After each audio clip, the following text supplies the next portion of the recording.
Bismillahirrahmanirrahim. Assalamualaikum warahmatullahi wabarakatuh. Alhamdulillahirrabbilalamin. Kami dari kelompok Ting Ting akan mempresentasikan hasil diskusi kami, hasil kerja kelompok kami yang bertemakan latar belakang berdirinya Muhammadiyah. Sebelum kami berpresentasi, kami akan memperkenalkan diri terlebih dahulu. 1. Yahya Habibul, NIM 30. 2. Pristika Juniarti, NIM 45. 3. Sukma Melati, NIM 46. 4. Rafli Surya, NIM 55. 5. Saya sendiri Eva Meilawati, NIM 60. 6. Muhammad Mufli, NIM 79. Lalu ada Kofifah, NIM 84. Yang terakhir ada Evita Setiarini, NIM 122.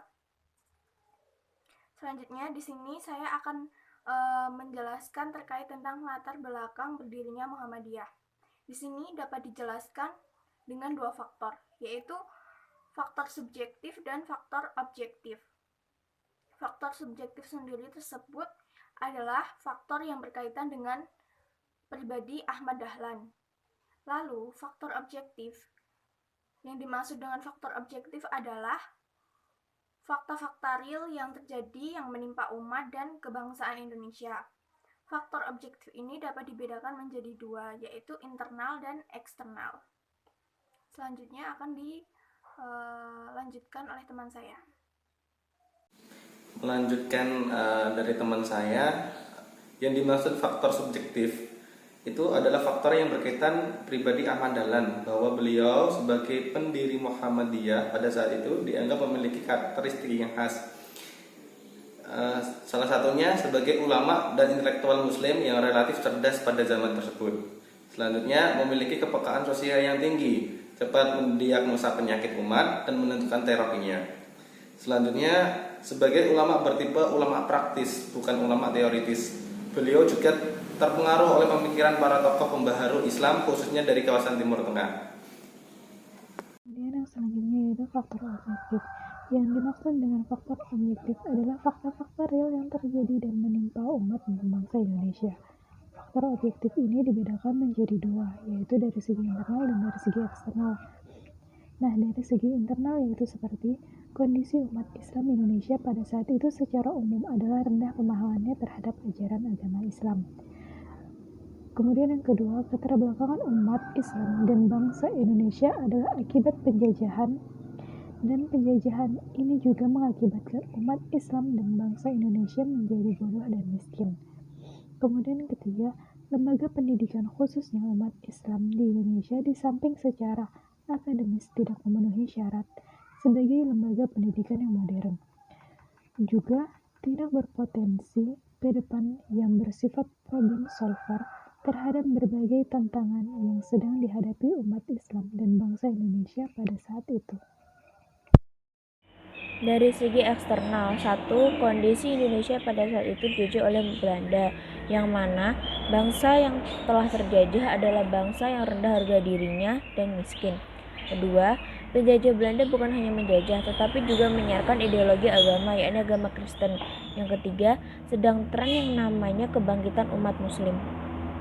Pengertian Muhammadiyah secara epistemologi yaitu berasal dari bahasa Arab Muhammad, yaitu nama Nabi dan Rasulullah yang terakhir. Kemudian mendapatkan ya nisbiyah yang artinya menjeniskan. Maka Muhammadiyah berarti pengikut Muhammad.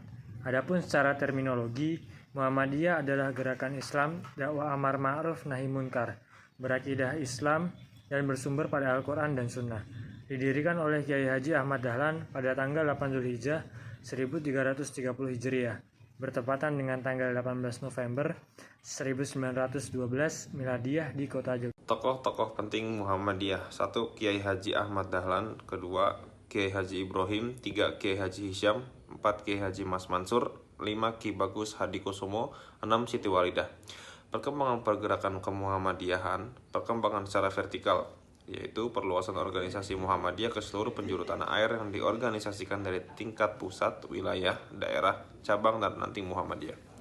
perkembangan secara horizontal, yaitu perkembangan dan perluasan amal usaha organisasi Muhammadiyah yang meliputi bidang agama, pendidikan, sosial, amal usaha, dan organisasi Muhammadiyah diamalkan pada setiap cabang organisasi Muhammadiyah. Majelis-majelis yang dibentuk oleh Kemuhammadiyahan. 1. Majelis Tarjih. 2. Majelis Tabligh. 3. Majelis Pendidikan dan Kebudayaan. 4. Majelis Pembina Kesejahteraan Umat. 5. Majelis Pembina Ekonomi.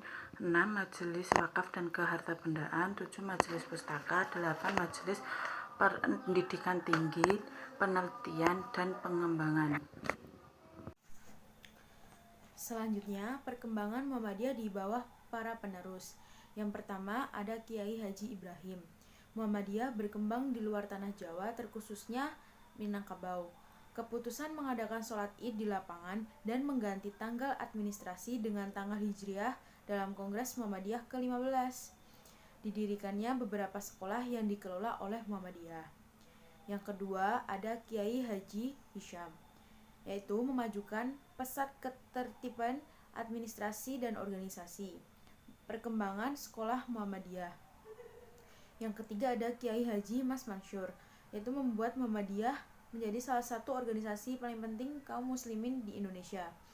Salah satu pelopor lahirnya Majelis Islam A'la Indonesia pada tahun 1937, berdirinya Partai Islam Indonesia pada tahun 1938, Gabungan Politik Indonesia pada tahun 1939, dan Majelis Rakyat Indonesia pada tahun 1941. Sekian dari kelompok kami, apabila ada kesalahan mohon dimaafkan. Wassalamualaikum warahmatullahi wabarakatuh.